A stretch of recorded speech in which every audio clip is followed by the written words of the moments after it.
Akkam jirtu hordoftoota kee raadiyoo Oromoo bakka jirtanitti nageenyi koo isin haa ga'u ani Nasoodha. Egaa qomoowwan koo YouTube koo irratti torbanitti allama qophii Haacaaluu fi Simboo jedhamu akka qabadhee dhufu waadaa isiniif galee ture. Har'a tokko jedhee eegalee jira. Qophii Haacaaluu koo keessatti har'a waa'ee Dr. Qananii Laayyoo isiniif kaasa. Egaa qomoowwan koo doktoroonni Oromoo akkuma ilmaan Oromoo dhukkubsatanii mootummaa abbaa irreetiin waraanamanii yaalaa turuun isaanii waan yaadatamudha. Har'a garuu sun hunduu jijjiiramee Dr. Qananii ofii isaaniitii dhukkubsatanii jiru. Egaa qomoowwan koo Dr. Qananii bara 2009 akka lakkoofsa Itoophiyaatti Yuunivarsiitii Hawaasaa irraa barumsa fayyaan eebbifamuun yeroo ammaa kan hospitaala Naqamtee haakima waliigalaa ta'ee uummata isaa tajaajilaa osoo jiru Dr. Qananiin guyyaa kaleessaa cinaachi isaa tasa isa dhukkubuun yoo qoratamu dhibee appendicitis jedhamu irratti argame. Dhibee kana baqaqsanii yaaluun barbaachisaa waan ta'eef sababa kanaaf qorannoon dabalataa yommuu geggeessu kaaleen isaa lachuu akka dadhabanii fi hojii dhaabaa jiran itti himame. Kanaafuu ammoo hatattamaan dialysis eegaluu fi akkasuma kalee isaa bakka buusu yookaan kidney transplant isa barbaachisa. Baatii kanaaf ba'u immoo humna isaa fi humna maatii isaa olii waan ta'eef Dr. Qananiin gargaarsa barbaadu. Egaa Oromummaan Haacaaluun nuuf dhiise deemee ni beektu. Oromummaa jechuun afaan qofaan osoo ta'e qabatamatti yoo hiikamu arguu caalaa wanti nama gammachiisu hin jiru.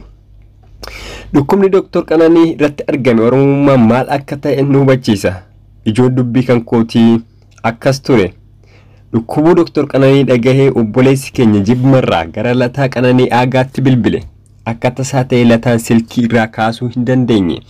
Kanaafuu teekistii yookaan miseejiidhaan waliin haasofnu jedhe. Hello Lataa, akkam fayyaa keetii?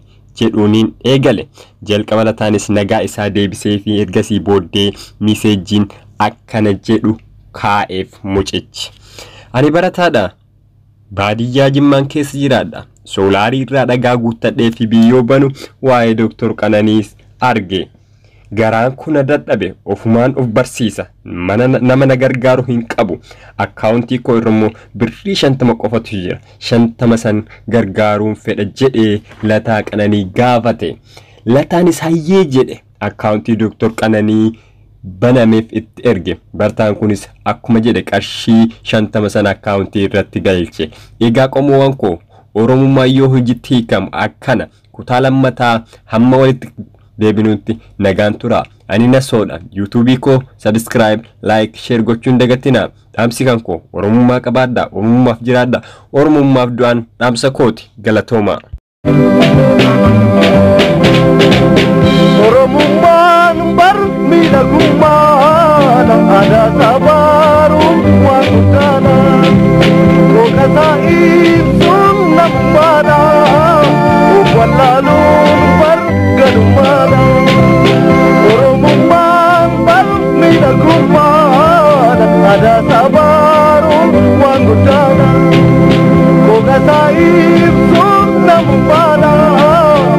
Wallaaluun bar gadummaadha.